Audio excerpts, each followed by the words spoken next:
Hi guys, samahan niyo ko magluto ng adobo na may patatas at carrots. Ayan, bale ginisa ko lang ang bawang at sibuyas at sinunod ko yung manok.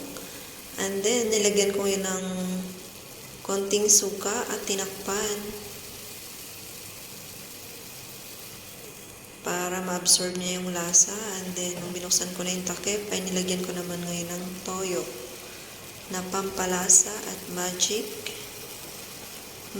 sarap, at meron ding pamintang durog, at nilagyan ko naman ngayon ng konting tubig, at nilagay ko na rin yung gulay na patatas at carrots dahil gusto ko nga ng merong konting gulay para merong carbs, para hindi ako gaanong magkanin. Ayan, hinalo-halo ko lang yan, ang manok at saka gulay, para hindi masunog ang ilalim at para mag evenly coated siya ng ating timpla.